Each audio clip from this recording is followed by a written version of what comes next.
This is actually the story of my stepmother's best friend. I have my own, but I'm very hesitant to pull some of them. I hope that telling someone will open up a little more for me.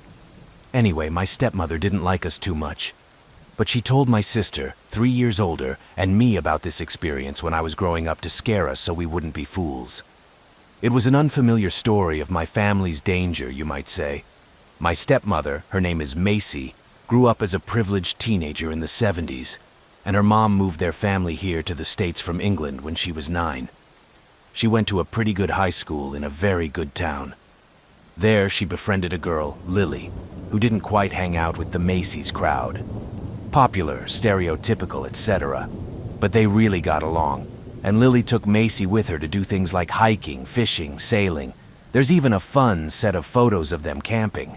My stepmother has raccoon eyes and seems to hate everything.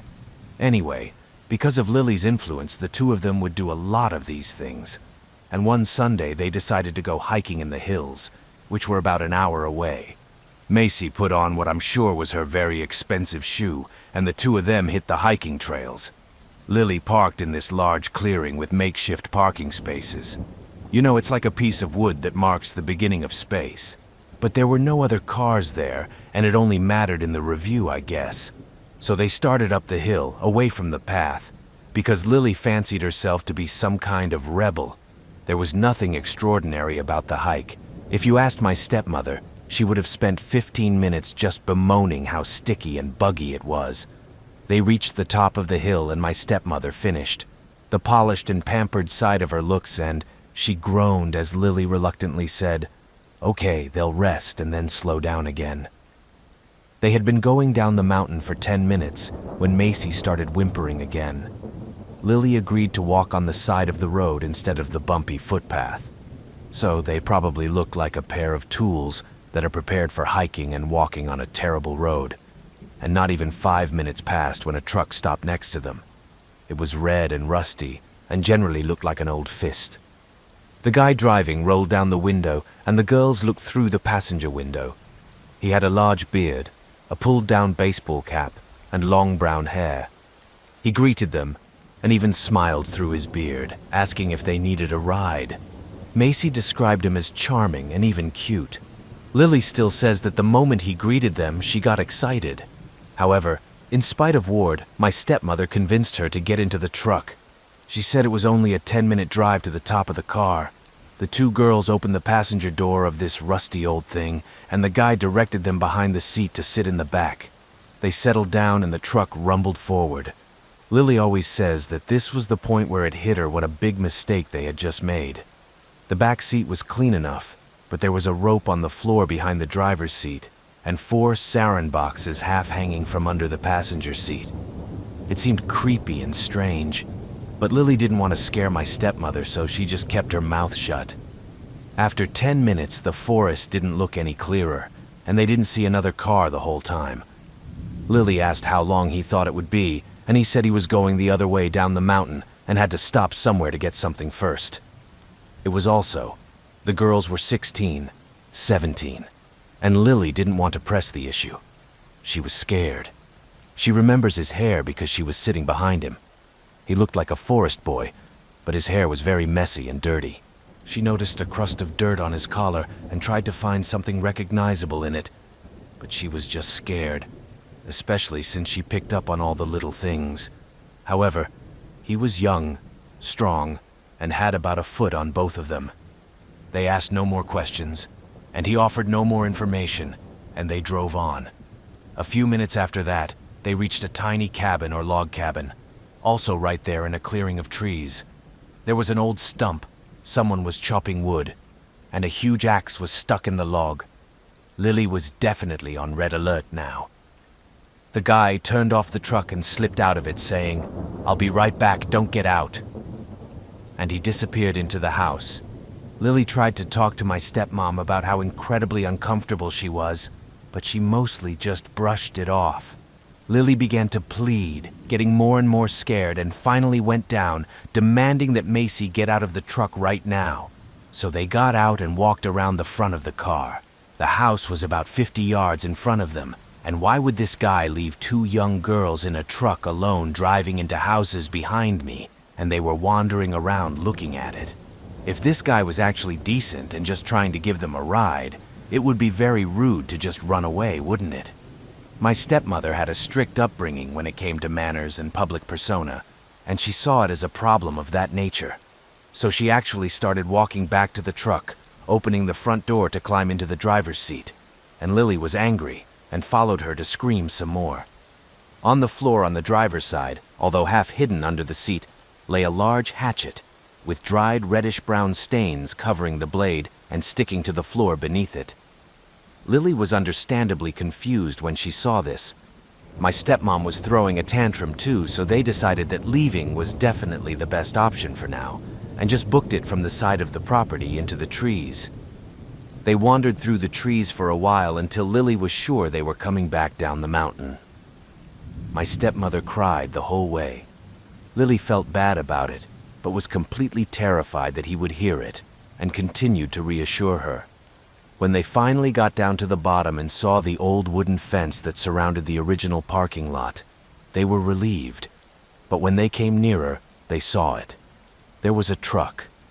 He was parked on the other side of the makeshift gravel lot and just sat there, facing the other way, innocently. They couldn't see if there was anyone in it, and of course Macy wanted to run after the car, but Lily was very hesitant. She managed to calm my stepmother down by saying she wanted to wait a bit before running outside to see what was there. Remember, this is also the 70s, so no cell phones. In fact, there was no ranger station or anyone around. The parking lot was big and empty and open, and who knows what would happen if they decided to walk through it. Fortunately, Lily convinced my stepmother to calm down, and the two of them crouched down a bit against a large tree, hidden by bushes and other trees, and waited for what seemed like a couple of hours. Then, it started to get dark. At this point, all the animals started to come out and make noise, and my stepmother predictably started getting nervous about it and bothering Lily, who was tired and minutes from giving in. She was just about to rush to the car when they heard a crash. In the dimly lit lot, they saw one of the back doors of their car open and a bearded guy slide out of the back seat. He got out, closed the door, looked around at the surrounding forest for a few minutes, then returned to his truck. The truck drove past their car and disappeared from sight. A few minutes after he saw him drive away, they ran as fast as they could to their car, jumped in, and got out before they could even close the door. If this guy is still alive, then he is really old, but still be careful, guys, and don't make the same mistake they did. It happened a few years ago. One evening I was home alone when I heard a knock at the back door. This really confused me as no one had ever used this door. At the time, my husband and I lived in a 4-story house, and all the units had a back door at the top of a narrow staircase. This door was a bit awkward to access, as you had to go around the building and up a narrow staircase, as opposed to the wider main entrance at the front. So it just didn't make sense to use the black entrance, and I couldn't think of anyone coming up to that door to visit. Anyway, when I got to the back door, I saw 2 tall men in the window standing by the door, and I immediately got a chill down my spine. I didn't feel safe answering the door, so I called out hello. One of the men knocked on the window. "Yes, hi, can we come in?" Me and Bresson. My husband and I had a Bresnan for cable at the time, but had no problems with it. I replied that we don't have any problems. Is there a problem? "Ma'am," the man said. "Can we come in? We service this area, and it's important for us to look at your cable." I shook my head. "But we don't have any problems," I repeated, "so there's no need to come in. Madam, we visit every resident. Let us do our work." I noticed that at that moment the man grabbed the handle and tried to open the closed door. I slowly grabbed the knife from our pad and pressed it to my chest. "We don't have any problems," I repeated, trying not to sound shaky, "so you don't need to be here." It seemed that the 2 figures were shuffled, and then, as it were, straightened up. "Madam, let us in. We have a deadline, and we have to do our work." I glanced at my watch, wondering when my husband would be home from work, and tightened my grip on the knife. "Madam? Madam?" I saw him try the doorknob again, I closed my eyes and felt an immense gratitude that I always close my door, and at that moment a thought came to my mind. Sorry, I can't help you, but can I have your names and badge numbers? I can call your manager and let him know that our cable is fine. I heard another shuffling and one of the men answered, No need, ma'am. Sorry for wasting your time. With that, both men walked down the stairs and disappeared into the night. Shaken, I held the knife tight and tried to get my bearings. I remember making a mental note to call the cable company or the police, but my hands were shaking so badly that I could not even hold the phone. Still holding the knife in my chest and the phone that had fallen from my other hand, I dropped to the floor and cried. When my husband came home, I told him what happened. I was still very shaken and started crying again after he got home, and he immediately called Bresnan Cable Company and spoke to a representative who told us that no one from their company was on assignment in our area. The next day, we asked the neighbors if they had come to them from the Enterprise, but no one visited. A few weeks ago, my family and I took a trip to the Hocking Hills area of southern Ohio. There was a place I always wanted to visit, the abandoned ghost town of Moonville Rail Tunnel. I had never been to this area, so I didn't know what to expect, but I knew it was pretty deep in the woods. We made the trip from our rented cabin using Google for GPS to the location. We start driving, and for lack of a better word, it's really poor where we're going. Hills have eyes style. We literally only see a few cars on the road, and we are on back roads, but we get to the point where we have to enter the forest, and we are close to the tunnel. There was a sign that said we were entering Bubblewood. For a little more background, I drive a Mercedes that I'm just lucky to have, and in the car I have my husband, a black man with dreadlocks, my 10-year-old son who's nonverbal autistic, and my 6-year-old daughter too. We're driving down this really creepy stone road into the forest, and there's really nothing there. No houses, no cars, no one. We see signs that we are close and pull into the parking lot. There is a footbridge with some things that people have put there. We walk over the footbridge and head into the tunnel, which is a lot bigger than I expected. We hear this sound from the other side of the tunnel that goes into the woods away from the parking lot, and soon a truck is coming through the tunnel towards us as we walk. Whoever is in the truck comes out with a chainsaw, and it's a white guy in his 60s. He goes with my whole family everywhere we go, and even through the tunnel. I tried to talk to him and find out if he works for the Department of Natural Resources or something, but he really didn't move. We turn around to exit the tunnel, and he starts using the chainsaw behind us, and the sound just echoes through this tunnel. We have no cell service at this point, and literally no one knows my family is there but us. I was already worried that my car was sending people the wrong idea, like we have money or something, which we don't. But we rush to the car and put the kids in the booster seats, and this guy drives over the bridge in a truck to us in the parking lot. I honestly don't even know how that truck fit on it. He stops again, gets out of the truck and heads in the other direction, much to our relief. But it was around this time, then I noticed that there were dusty handprints on my car. I asked my husband if they fit. I don't know who could have touched the car, to be honest, because we were with the chainsaw the whole time. But at the same time, we get out of there as quickly as possible. A few minutes later, I look in the rearview mirror, and there is a pile of dust behind us, and there it is. He had to drive quite fast on the stone road to catch up with us like that. I mean, there's nowhere to go in these woods. The road is mostly one lane, and we don't have cell service, GPS or anything right now. Every time I think we're losing him too, he's there again. I'm waiting for my tires to blow out or something, or for this guy to ram me off the road into a hollow in the woods. But finally, we got out of the woods, and I got out, and he was still walking. We followed the printed directions to get back, and I ended up taking a wrong turn out of excitement, as you might say. At this point, the guy in the truck finally disappeared, and I turned around to go back past the stone road leading into the woods. At this point, the guy in the truck finally disappeared, and I turned around to go back past the stone road leading into the forest. There is only one single house near this road, and here is his truck parked there. And I mean, he must have seen us go down this road into the woods and come back into the tunnel or something.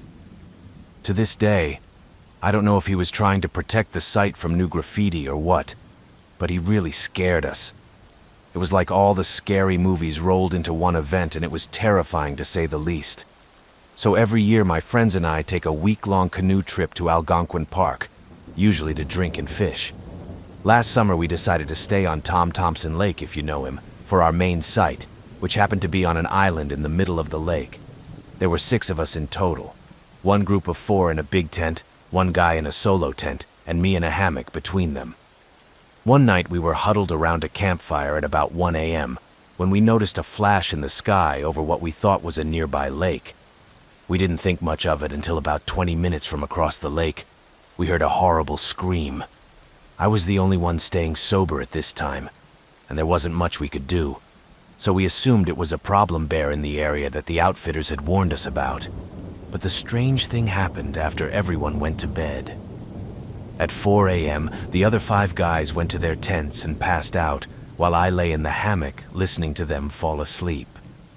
FYI, the group of 4 was about 30 feet to my right, and the other guy was about 100 feet to my left on the far bank. As I watched the stars and tried to force myself to sleep, I noticed that everything had become incredibly quiet. It's hard for me to explain any of this, and maybe I'm just being paranoid, but everything that happened that night was really weird, and I don't know how to explain it. So last night, my friend and I decided to go to the woods to get a little scare. So we took flashlights and a knife and headed down to the stream in our woods for Halloween. To get the best experience, we turned off the flashlights and stood. We both had an overwhelming feeling that we were being watched, so we made our way out of the forest. Later that night, we were walking on the street near our houses, and we wanted to get scared again, so we went to a dark corner of the road where it got a bit suspicious with houses and woods and stuff. We both felt the same sensation as before, even though we were being watched like this. We peered into the woods about 50 yards away and noticed that a certain part of the woods was obscured while we could see the rest of the woods. The feeling started to get more ominous, and we started to feel surrounded, and we could hear as we were walking through the forest, leaves crunching and stuff, and branches breaking. The silence was also deafening, and without even speaking to each other, we both felt an overwhelming fear, and we ran back down the street. As I was running, I turned to look around, and for a split second, I saw in the dark spot the girl in the white dress I mentioned earlier. She didn't have a body, though, and the only thing I could make out was a body, I guess you could say. It looked like a gray aura that outlined the body. What I do remember are her incredibly black eyes. We ran to my house, and I can't even begin to describe how we felt, but I know I'll be staying out of the woods for a while after this. I won't be back for quite some time. So I'm male, 31 years old, and I bought a house about 2 years ago after living in an apartment right behind a cemetery. I have videos on my profile that show 2 of the many things that happened there. But here in the house, it seems that we were either being watched, or whatever was there was just continuing to do its thing.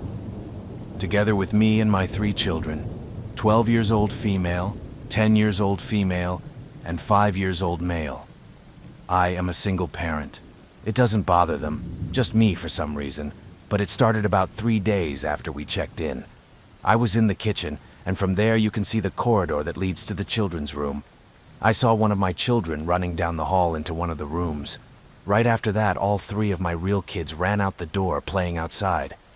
I just thought, okay, wow, that was amazing. But after that, I was sleeping in my room on the opposite side of the house from my children's rooms, and I felt one of them come in and lay on the bed. I looked around to ask if they were all right, and when I did, no one was there. One night the same thing happened, only this time I felt a child's hand on my back. I rolled over, and what looked like a girl smaller than my daughter jumped out of bed and went to the bathroom. When this thing was moving, I mean it was moving too. It was almost like lightning. It traveled about 12 feet in about a second. Since then, something paranormal has been happening here at least twice a week. You can hear the door closing in the house when I'm home and the kids are at school, the occasional voice of a man or woman talking somewhere in the house, and of course the times when in bed. In fact, it got to the point where I had 3 paranormal investigators come over, and we all saw the girl running behind the kitchen island. And I guess it's not that scary things are happening, It's more that I'm not comfortable sleeping in my room, so I'm just laying on the couch with the TV on and a few lights on. Out of the corner of my eye, I could still see something being thrown around in the hallways. But man, it's better than something crawling into your bed in the middle of the night.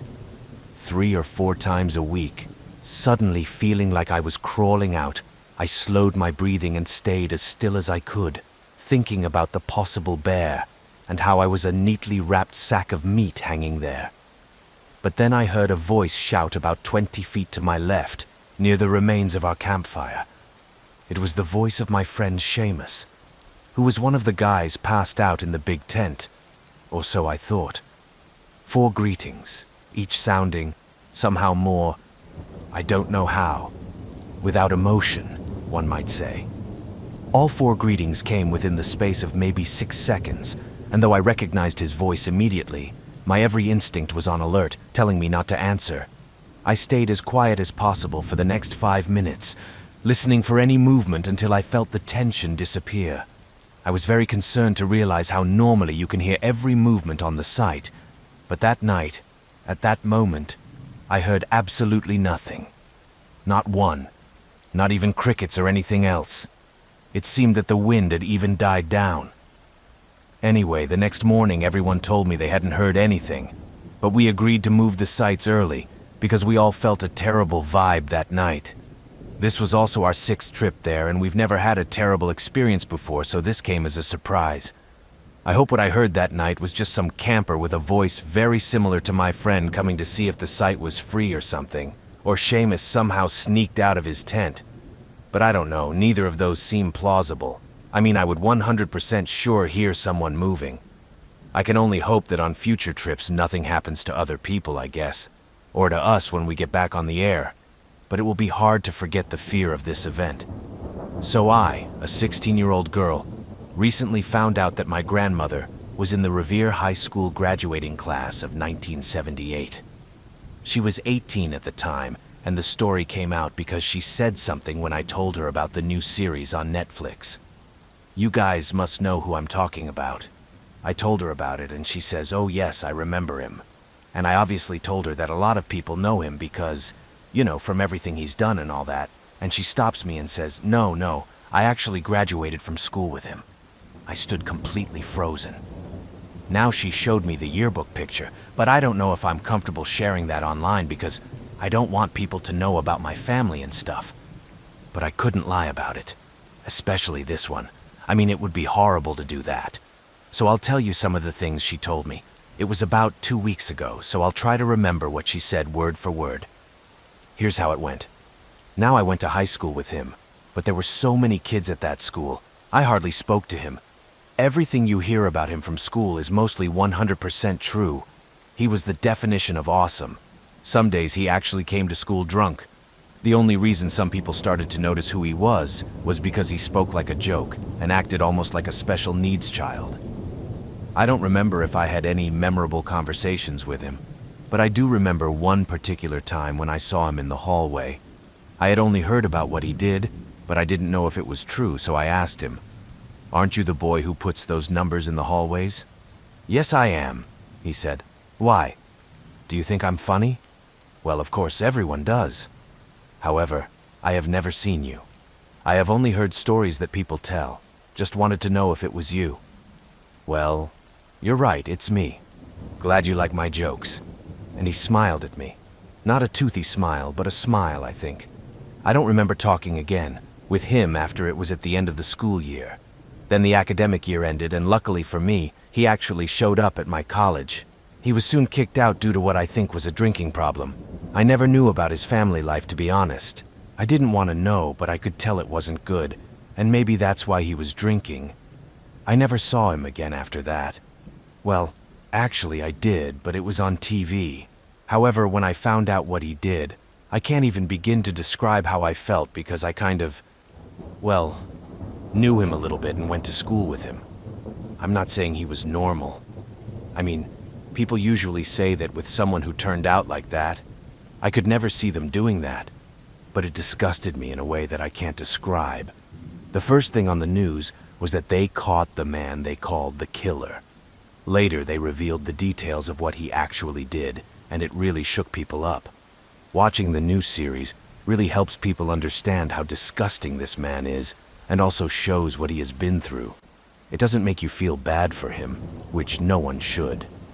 I'm glad it went out the way it did. Maybe if I hadn't asked him that question that day, I wouldn't have felt so embarrassed about it. But yes, I did. And this is what happened. Yep, that's my grandma in a nutshell. And here's what she told me. I can tell my mother also feels uncomfortable talking about it, but I guess my grandmother already told her. And anyway, it's amazing how small the world is, and how you know people who know people. And I guess you just never know when someone might be a serial killer. I want to start off by saying this isn't the first bad dog-sitting experience I've had, but this is by far the worst. So I started watching dogs at the age of 13 and made good money doing it. I am 19 now, and this happened when I was 18. I created an easy way for people to contact me about dog sitting. I often post about it on Facebook and Instagram, and in my posts people ask to sit with dogs and stuff. And one day I got a notification from Instagram that someone tried to send me a message.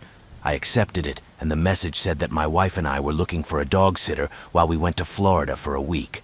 From the 4th to the 11th of this month, you will need to get work done. We'll pay you $300 a week. You can stay in our house or go back to your house. I started talking to this man, and his name was Mr. Brown. So I agreed to take the gig and told him I would stay at his house for a week. As soon as I arrived at his house, I was introduced to his two dogs, Mina and Letty. Mina was a small Yorkie, and Letty was a blue hound. I was taken around his house, which was surrounded by 76 acres. I live in a farm town and live on 32 acres, so being here didn't really scare me. The nearest neighbors were quite far away, and you would really have to drive there if you wanted to talk to them honestly. They told me the rules and when to feed them and blah blah blah. And then Mrs. Brown told me about her next-door neighbor, and she said she was a nice person, but apparently a little obsessed and confused. She mentioned how sometimes she pulled into their driveway instead of her own, and ended up mistaking Mrs. Brown for her dead daughter. Hearing that made me feel really bad for her. To be honest, I know very well how hard it is for a parent to lose a child because of the way my parents were after losing my brother in a car accident. Mrs. Brown said she shouldn't be doing anything wrong, and if she comes to a house, just point her home and she'll go no problem. After they left, I went to watch movies and just relax with the dogs, and the first 2 days went well with no hiccups. However, on the third day, Miss Rose did pull into the driveway. I went outside. As she was getting out of the car, she looked up to see me and immediately got into the car and drove away. I thought it was weird, but I chalked it up to her when she saw me and went back inside, realizing it wasn't the right house. However, later that night, Mrs. Brown called me and asked if everything was okay. I said yes and asked why.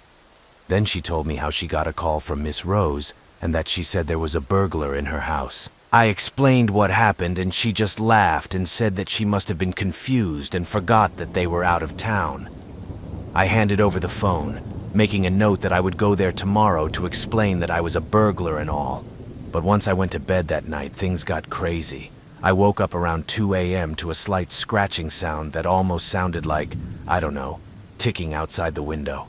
At first I thought it might be a bird or some creature I don't know, and left it alone. But the noise kept me awake, and I wanted to scare him away. So I got up and went to open the blinds, but I screamed when I lifted the blinds to see Miss Rose trying to open the window with a pair of pliers. However, as soon as she saw me, she started knocking on the window with her pincers. The dogs started barking, and I quickly got up, told the dogs to follow me, grabbed my phone and ran into the windowless room, which was the bathroom, locking the door to let her in. I called 911 and quickly explained the situation, giving an address I could remember. She said the police would arrive in 10 minutes, which was pretty good for the area considering their house is quite rural. I silenced the dogs and put them in the closet connected to the bathroom to make sure she wouldn't hear them. I tried to stay calm, but I could still hear the knocking on the window. As I continued to talk to the operator, I heard the glass break. I cursed under my breath, trying not to cry. I was really scared and ready to cry from the fear of being beaten to death by someone who was clearly not in the right state. I whispered what was going on with the operator as I hid in the back of the tub. After about 4 minutes of practically silence, I heard footsteps and saw feet on the other side of the door, and cursed myself again. Then I see Miss Rose get up on her hands, peering down the gap, and give a mistaken sigh. She quickly gets up, knocks on the door. I can tell she still uses the pliers. I am crying at this moment. I ask the operator where the police are, to which she answers for 3 minutes. And those 3 minutes, man, seemed like an eternity. I yelled at Miss Rose to leave, and she yelled back that I shouldn't be here. One day I heard the sound of police cars, and about a minute later they were trying to break down the door. I felt a little better. I was told to stay on the line until the intruder was caught and the police tried to break into the house. Eventually they did make it into the house, and I yelled to get their attention, not that they needed it. At that moment she was still knocking on the door. As soon as they entered the room, she was told to drop the weapon, and she complied, saying she had done nothing wrong. They got her in cuffs, and the police officer told me that the door could be unlocked, to which I slowly got up and unlocked it. After I was taken to the police station, and I told them my story for the report. I went to my parents because I was just scared to be alone at that moment. The next day, I called Mrs. Brown and explained the situation.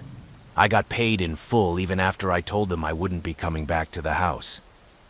They called me a few days later and said that Miss Rose must have been under the influence of drugs, and she said she told the police that she had decided to take care of the robber, me, herself, and that she had done nothing wrong. She was accused of burglary, which is very ironic. But after that, I quit dog sitting for good, became a lot more paranoid, and always make sure my doors and windows are locked these days. So fair warning, I don't live in the best neighborhood, but it's close to my kids' school and it's all we can afford. Now I was standing in line at the stoplight waiting for it to switch, so I could get to school to pick up my older kids. My little one was with me. While I was waiting, I heard the passenger side handle move like someone was trying to open it. I always lock my car doors out of habit. For the most part, it's a dark silhouette of a person that we might spot peeking around corners or behind furniture through windows, doorways, etc., before disappearing from view as soon as you turn around to look at him. However, it doesn't always disappear from view quickly enough, and we see glimpses of it. One of his best tricks is when he looks at you through the mirror as if the mirror is another window or something. It always gives me a good scare too. It has also been confirmed that our dogs have reacted to it several times, as well as the pets of some of our roommates that we have had over the years. After several years of different apartments and different rented houses, it came with us to all of us. And because he only scares us a little and didn't try to harm us in any way, you can say that we just got used to it. Well, tonight, for the first time, it really shook and scared me. I was watching a show on Netflix called Midnight Club, a pretty decent series, by the way, and I had the lights low in my room to make me even more scared. My wife is watching something else in the other room, so for now it's just me, my snacks, and my comfy chair. Things are getting a little tense and I'm subconsciously fidgeting in my chair. So the episode has reached a rather grim scene. I can faintly see myself in the chair I'm in, reflected in the dim lighting of the screen, and then I see a silhouette moving behind and to my right. Just as I start to turn to look, I see 2 large hands, not quite as white as a shadow, grab the side of my seat, forcefully stop my swaying, pull the chair back, and push my face into the back of the chair so that within inches of before disappearing into nothingness. It was the most physical experience I've had with Peeker or whatever, and probably any other paranormal entities I've encountered as well. Not only was it very up close and personal with me, but it grabbed my seat, stopped my rocking, and jerked the seat back. Needless to say, I stopped my show and turned on the lights while I mentally processed what the hell had just happened. I then explained everything to my wife in detail before sharing it with all of you. Anyway, I really don't know what to do next. Whatever it is seems to be getting worse, and I don't understand why. What do you think I should do, and have any of you experienced this? If you have, I'd like to know I'm not alone. So for context, this meeting is taking place at a 140-year-old church where I pastored. Apparently, when the second floor was being built in 1976, a worker fell through the roof and landed on a girl who was once sitting on a bench during a service where both died. Since I work as one of the 2 pastors, I have to go to the church every Saturday late in the evening to prepare the church at the same time as the cleaning lady. I used to not believe in ghosts until these encounters convinced me otherwise. Anyway, the first story isn't too amazing, but it's worth mentioning because it will make sense for the other stories. So, in the basement of the church, there is a strange vault, access to which is locked. This room has doors leading to other rooms, including the water heater, and one of these rooms leads into this corridor about 5 feet wide and 40 feet long. This whole hallway is filled with old chairs and benches, and one day I went down there to grab a chair because one of the chairs upstairs was broken, and there's just a man standing at the other end of the hallway. Here's the weird thing. The only way to get in and out of this room is through a locked hallway door that only I and the staff know the code to.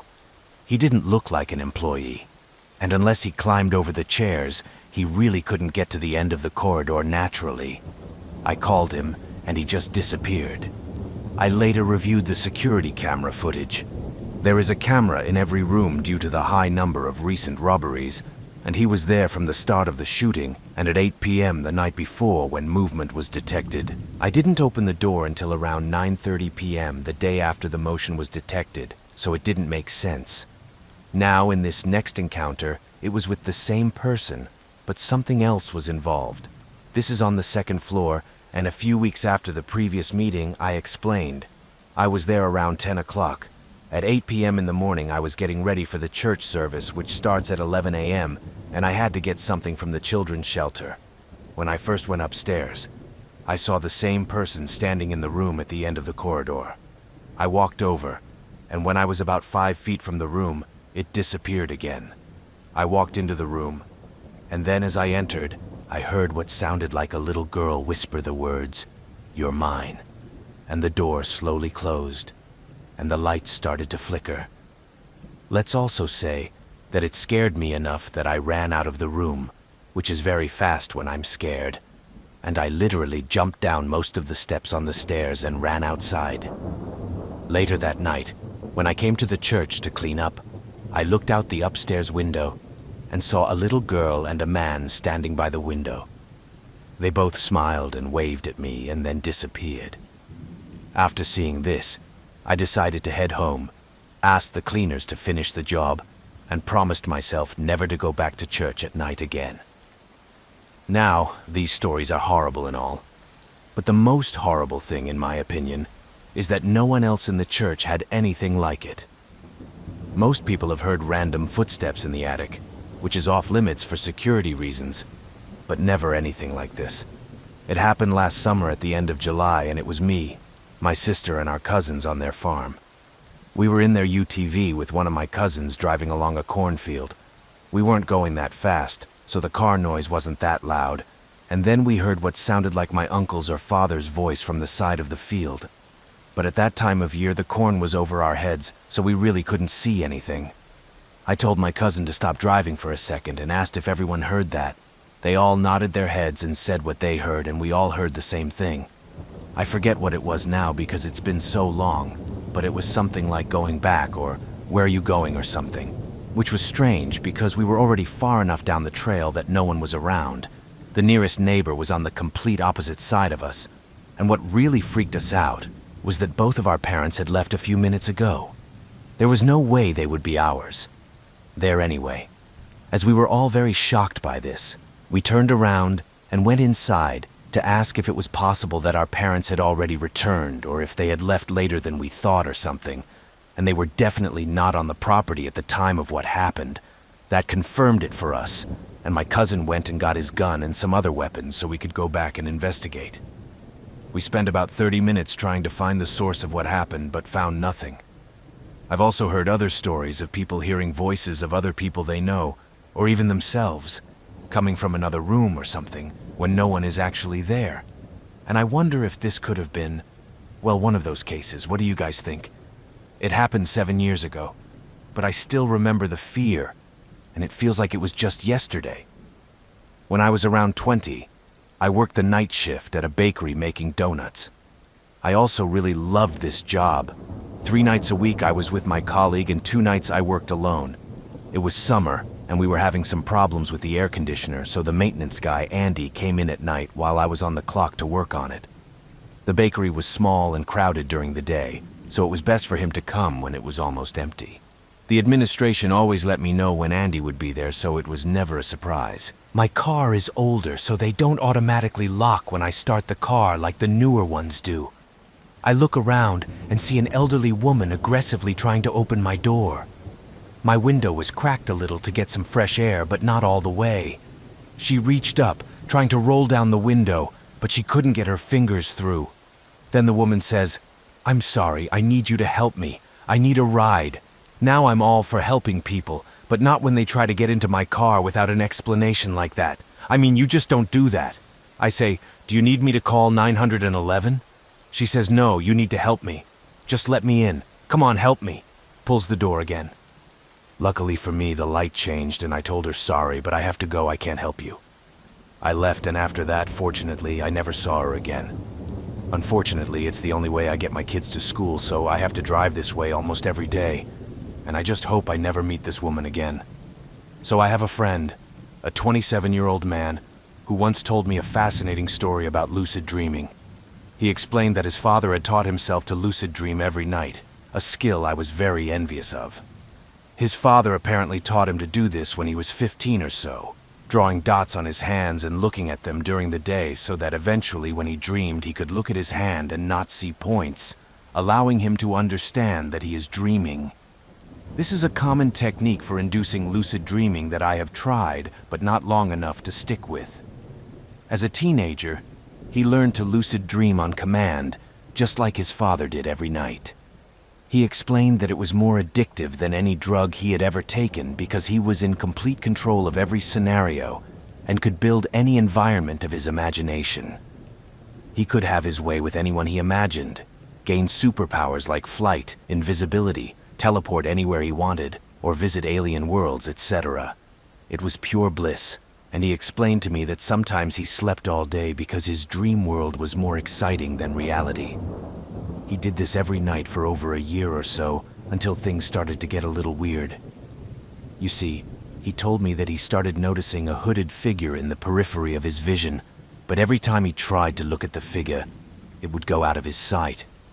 The figure first appeared very far away from him, but each night after the first vision, the hooded figure returned to the dream, but closer to him, and always outside his central field of vision. He could never really focus on a figure or see its face, so he couldn't tell if it was supposed to be a person or something else. However, as soon as the figure began to appear closer to him, he was filled with an overwhelming sense of dread and felt less in control of his dream environment. In the end, he finally felt the terror of falling asleep, knowing that the figure would come even closer and seemingly harm him as he sensed the evil nature of this faceless figure. He ended up fighting sleep every night to prevent nightmares and became an insomniac, which he remains to this day. He told me he no longer lucid dreams, and I don't know how he got over it, but he hasn't seen the hooded figure since then. It's a pretty creepy story that really got to me, and a caution against trying to learn how to lose sleep every night. You might regret it when things get out of hand like it did with my friend. I'm still in touch with this friend, so if any of you have any questions I can ask him, I'd be happy to. Just leave them in the comments section below, and I'll see what I can do. So I'm guessing about the time, but about 7 years ago, I'd say my older brother and a few of his friends went on a camping trip in rural Maine. When they got there, they decided to stay at a random motel near the ski slopes. He said it looked pretty run down and sketchy, but being college students at the time, they didn't care too much and just wanted a cheap place to stay. He was also very nice at first, and I had no problem sharing space with him while working.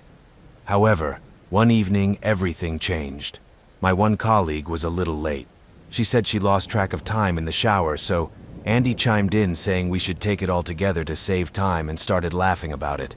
It was a little creepy. I also said I live alone, and his response was, "Okay, then I have you." After that night, I realized that Andy was not at all the guy I thought he was. I stopped talking to him when I didn't have to, and soon the air conditioner was repaired. I thought I was free from him.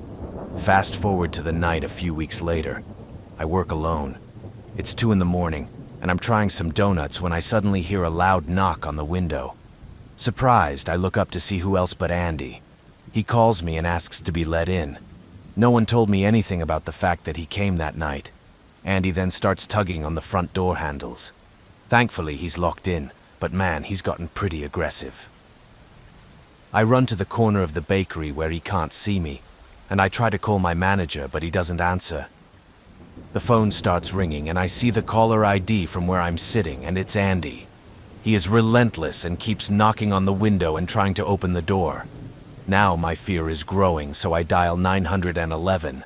The cops arrive within 10 minutes and search Andy's car, and they find duct tape, a knife, and a rope in the back seat. I guess there's not much they can do because, well, he didn't hurt me or anything. Andy told the police he was there to fix the air conditioner, but my manager called me back in the morning and said the air conditioner was working fine and they didn't ask Andy to come out. So, whatever Andy was up to that night, whatever he was up to, I know one thing for sure. It wasn't about the air conditioning. Last night I am a 22-year-old female, and my husband, a 25-year-old male, woke me up at around 11:50 a.m. to be told that someone was knocking on our door and ringing the doorbell of our flat for about 10 minutes and off. He woke me up so I could identify the man. One day I looked out the window of our upstairs apartment and saw a man walking to his car in the parking lot of our apartment. It's across the street from our unit. He was wearing blue jeans and a gray t-shirt. He was of medium build, I guess. Maybe 30 years old, blonde. He wasn't covering his face or anything, but the thing is, he was wearing something that looked like resistance bands or rope or something. He sat in his car for about 3 minutes while I was on the phone with the dispatcher. Then he came back to our door and pounded hard for a few more minutes. The dispatcher told me the police were on their way and they hung up. At this point, I started videoing the car. I read the tag number, make and model, and just watched as he put the car in park and put it in reverse over and over again. Seemingly out of nowhere, he also pulled out of the parking lot and started dashing, but not before an officer arrived and stopped him. My downstairs neighbor knocked on my door and said he was looking in her small children's window and knocking on her door too. She said her husband left just a minute before he started banging on the door. She said he saw her children through the window, and that's why he seemed to keep knocking. Our doors are right next to each other, so he probably didn't know which door he wanted to open. He was also watching us through the upstairs windows, so I turned off all the lights and closed the blinds while I called control. The police never contacted us for a statement. I have contacted the update message and am waiting to see if any action will be taken. We don't take our eyes off to see if he's been following us or anything. I'm replacing the light bulbs in the driveway with motion detectors and putting bars in the windows, door rails and stuff. My neighbor and our families are panicking, to say the least, because he was out for about 25, 30 minutes, and that shows a lot of determination to get in, right?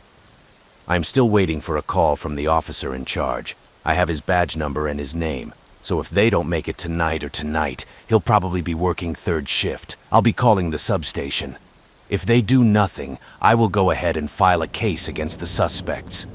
We didn't have any strange encounters one night, but while I was watching the video I took, I remembered that car. About a week ago, I was walking my dog at 8 p.m. to pee, and this car drove very slowly through the parking lot and parked several spots below where I let the dog sniff.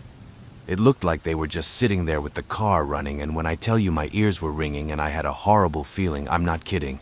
In fact, it got so bad that I just turned around and went home. I didn't even give the dog a chance to pee and closed all the doors and windows. I think this person has been watching our house, me and my neighbors, for a while now, and I think he wanted to get in where those kids are. After a good day of skiing, they had a drink at a local bar and headed back to the motel to rest. While they were all hanging out in the motel room, my brother opened a desk drawer to store some of his belongings, and what he found inside the drawer made his jaw drop in horror. There was a twisted power cord with dried blood stains on it, and as if that discovery wasn't terrifying enough, about an hour later, all the lights suddenly went out without any warning. My brother went outside and saw that not a single light was on in the entire motel. He went to the front desk, and the guy working there explained that the power had gone out. At this point, it was night, so everything was completely dark. My brother spent the rest of the night sleepless and scared, and the power didn't come back on until the next morning. My brother took a photo of the bloody Ethernet cord, but unfortunately I just messaged him asking if he had another photo, and he can't find it on his phone or in iCloud. I really wish I could share this photo here because it was truly disgusting to see. From the looks of it, I could imagine that someone had been brutally stabbed and strangled in the room he might have been in. I mean, there was a lot of blood. I also think it was pretty stupid of him not to call the police and at least make a statement about any of this. I have never had an experience other than this in my life, and I am skeptical but very open to the idea of the paranormal. I guess you could say I want to believe. But I have no explanation for this incident. This happened to me and a couple of friends in 2011, and I never told anyone but my significant other about it.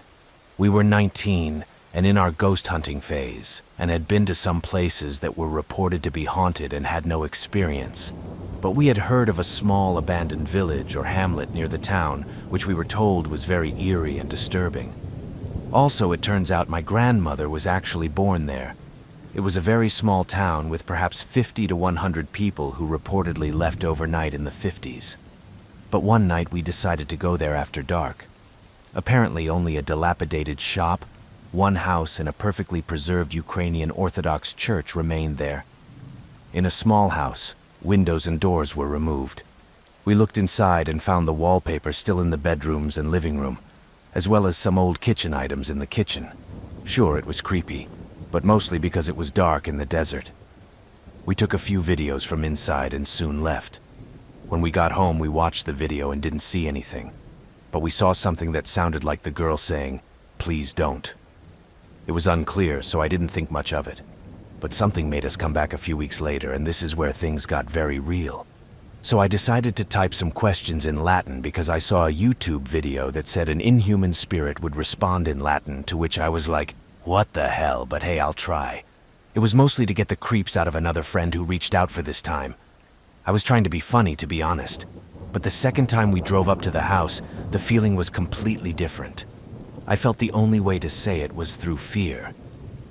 The three of us, one of our friends, refused to get out of the car, decided to go back to the house, and found that this time it actually had a mud cellar, so we went downstairs. It was actually an ordinary dirt cellar. Nothing but a few old broken jars. When we got back upstairs, one friend went back to the car, and I was standing on the porch leaning against the window, while my other friend was standing on the grass maybe 10 feet behind me. And then I decided to start asking questions in Latin while recording. I asked if there was anything there. Who or what are you? And finally, show yourself. And just at that moment, a sound was heard from inside the house. I repeated it again, and before I could even finish, 4 loud booms came out of nowhere. I think it sounded like something, maybe from the basement, and very fast. I screamed loudly at this, as did the friend behind me, and we ran to the car, and my only friend, who was already in the driver's seat, but we barely got in the car before it started tearing up the road. I cried a bit that night, and I don't think a word was said to anyone after that. There was no way now that it was an animal or a person in the house. It was tiny, and there was no way for an animal or a person of that size to hide. Besides, we had just walked through the whole house ourselves and would surely have seen something this big. But there was nothing in the video other than me yelling and telling my friend to go as I got into the car. I have no idea what happened that night, but it scared me to the core. Although I must admit that I was also curious about it. Since then, I've been to other places that are said to be haunted, but I've never had a similar experience or encounter. I haven't been back since then, and frankly, I don't intend to either. I've been listening for a long time, and I thought this would be a great time to tell my story, and I'd love to hear what you think and what your theories might be. It was around 8. At 8:30 p.m., when my colleague or roommate and I were taking out the trash at work, at some point a large dog approached us. But the strangest thing is that it was like, I don't know, almost a gallop. He did not walk normally, as an animal should. Despite the many surrounding lights, the dog also looked completely black. It was silhouetted enough that you could see the definition of his muscles, but not much more. I could also see a slight reflection in his eyes, and it seemed that the shadow was missing as well. After noticing this, my roommate and I expressed different impressions and visions of the dog. When I first saw the dog, I was delighted and said, "Oh, dog." As for me, I continued to sit perfectly still on the cement, staring like a statue. I saw a big, fluffy black dog with lazy ears that looked like a Newfoundland dog. My roommate said he saw the dog as a large, very muscular, aggressive black dog that stood still all the time and looked as if he wanted to attack us. It was sort of hairy, muscular, and pointed-eared. I jokingly said that the dog looked like a skinhead, not really anticipating that something would happen, but immediately we felt a wave of fear wash over us. Something was wrong. We both saw the dog open his jaws as if he was going to bark at us, and then we heard a distant but extremely clear, high-pitched sound. The dog immediately turned to take off.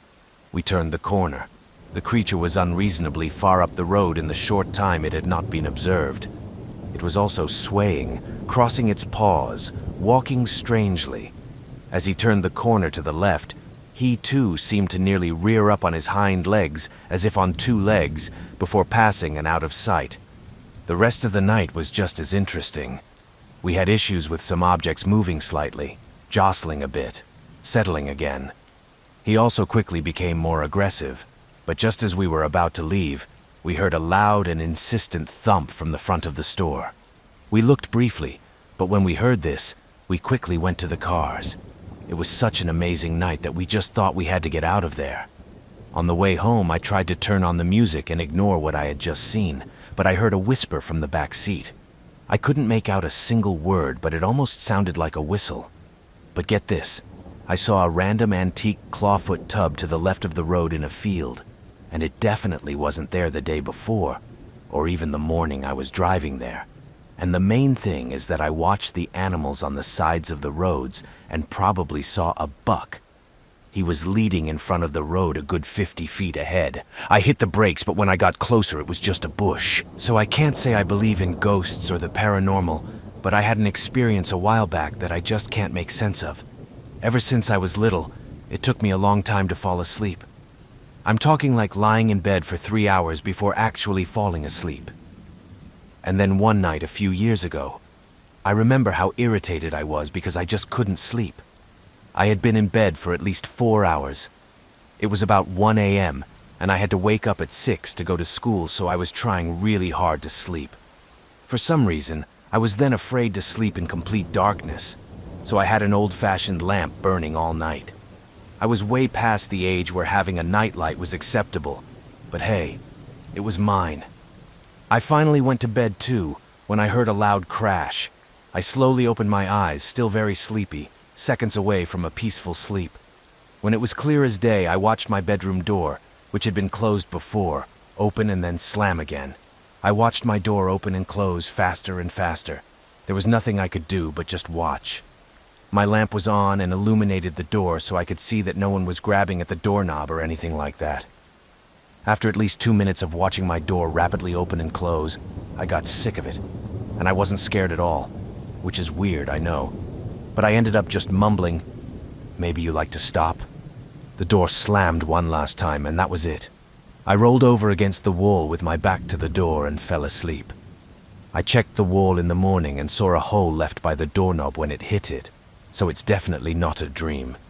And like I said, I'm still not sure what to think about all of this, but nothing like this has happened since, and yes, it was very strange.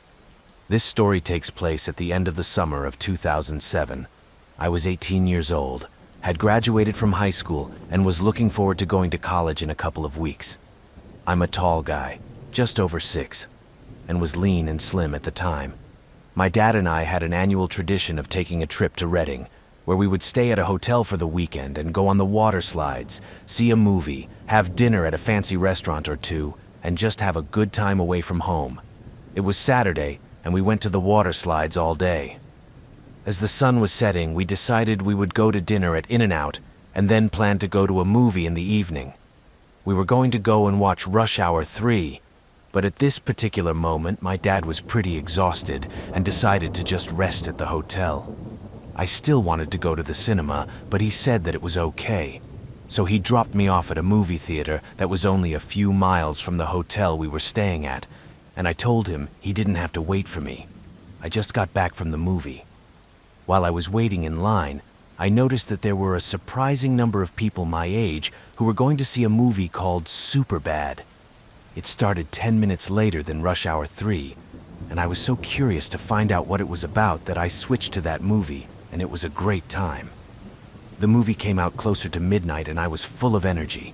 The moon was full and Reading was warm at night, about 70 degrees, so I was in a good mood as I began the leisurely walk back to the hotel. Now on my way back, I noticed a silver car coming out of the nearby street. It was late and in a quieter part of town, so there wasn't much traffic at the time, so it was definitely noticeable. He slowly rolled up to me and the passenger window rolled down. Inside was a guy who might have been in his 20s or 30s, if I had to guess. He was clean-shaven with dark hair and decently dressed. He asked me if he needed a ride. I thought it was a little strange, but he was smiling and seemed friendly enough. I had such a good day and was still full of energy, so I said no thanks and told him I was just going to go back to the hotel. His smile disappeared for a moment, and he asked if I was sure. I nodded, assuring him that I would be fine. He shrugged and asked one last time if I was sure, and I said yes, and then left. He left, and I honestly thought that would be the end of it, but it wasn't. About 2 minutes later, I was still walking down the street when I saw a car coming from the opposite side of the road. There was a cement driver down the middle of the road, and there were only a few areas where cars could turn around. I was distracted by my thoughts and didn't look for her, but at first I thought it might be the same car. I looked back and could barely see where the road bent, and the car turned around at that very intersection. He turned around and drove back, and I realized it was the same car with the guy I was talking to earlier. I saw him looking at me as he passed me again. For some reason, I also got chills. I started to walk faster, but not too much, because I was doing him a favor. Maybe he thought he had forgotten something, but then realized he hadn't. Anyway, now I'm paying attention. Sure enough, as I walked forward, I saw him drive past again on the opposite side of the road. Any doubts I had were gone, and I was now on edge, ready to run if I saw this car pull up next to me.